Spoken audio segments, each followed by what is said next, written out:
జగిత్యాల జిల్లా కొండగట్టు అంజన్న అంటే భక్తులకు అపార నమ్మకం. నిత్యం వేలాది మంది అంజన్నకు మొక్కులు చెల్లించేందుకు వస్తూ ఉంటారు. అయితే ఆలయానికి వచ్చే భక్తుల నమ్మకాన్ని వమ్ము చేస్తున్నారు అక్కడి సిబ్బంది.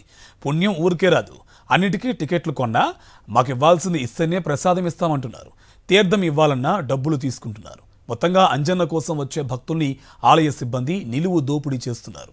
జగిత్యాల జిల్లా మల్యాల మండలం కొండగట్టు ఆంజనేయ స్వామిని దర్శించుకునేందుకు సుదూర ప్రాంతాల నుంచి నిత్యం ఎందరో భక్తులు వస్తూ ఉంటారు. టికెట్ కొని టెంకాయలు కొట్టి తమ మొక్కులు చెల్లించుకుని తీర్థప్రసాదాలు స్వీకరిస్తారు. అయితే ఆలయంలో టెంకాయలు కొట్టేందుకు టికెట్ కొన్నా కూడా తీర్థం కావాలంటే సిబ్బందికి మళ్లీ అదనంగా డబ్బులు ఇవ్వాల్సిందే. ఆలయాల్లో ఎక్కడైనా భక్తులకు చెంచాలతో తీర్థమిస్తుంటారు. కానీ అంజన్న ఆలయంలోని సిబ్బంది మాత్రం తీర్థాన్ని గ్లాసుల్లో నింపి అమ్ముతున్నారు. సిబ్బంది మీద అధికారులకు అదుపు లేదా?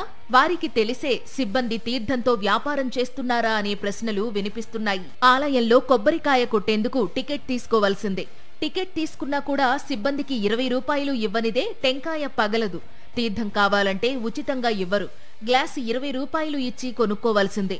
బయట కొబ్బరి బొండం నీళ్లు కొన్నట్లు లీటర్ బాటిల్ నిండా కొబ్బరి తీర్థం 100 రూపాయలకు కొనుక్కోవచ్చు. నిత్యాన్నదాన సత్రంలో రోజుకి 100 మందికి అన్నప్రసాదం దానం చెయ్యాలి. కానీ అధికారులు సిబ్బంది తిన్నాక మిగిలిందే భక్తులకు అన్నదానం చేస్తారు.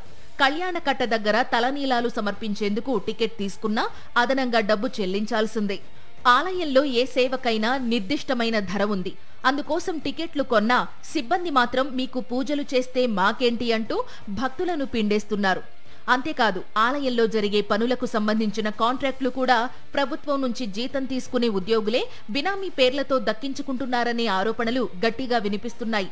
కొబ్బరికాయ నుంచి పూలు, వాటర్ బాటిల్స్ వంటివి రెట్టింపు ధరలకు అమ్ముతున్నారు. కొండగట్టు అంజన్న పేరుకే పేదల దేవుడు. కానీ కొండ ఎక్కడం మొదలు పెట్టినప్పటి నుండి దైవ దర్శనం చేసుకుని మళ్లీ కొండ దిగే వరకు భక్తుల జేబులకు తూట్లు పడుతూనే ఉంటాయి. ఇక పెద్ద జయంతి, చిన్న జయంతిలకు తాత్కాలికంగా తడికలు కట్టి కాంట్రాక్టర్లకు లక్షల్లో చెల్లిస్తారు. ప్రతి ఏటా ఉద్యోగులే కాంట్రాక్టర్ల పేర్లతో ఆలయం డబ్బుని కూడా దోచుకుంటున్నారని ఆరోపణలు వినిపిస్తున్నాయి. భక్తుల కోసం శాశ్వత ఏర్పాట్లు చేయకుండా ఏటా తాత్కాలిక పనులతో లక్షలు ఖర్చు పెడుతున్నారు.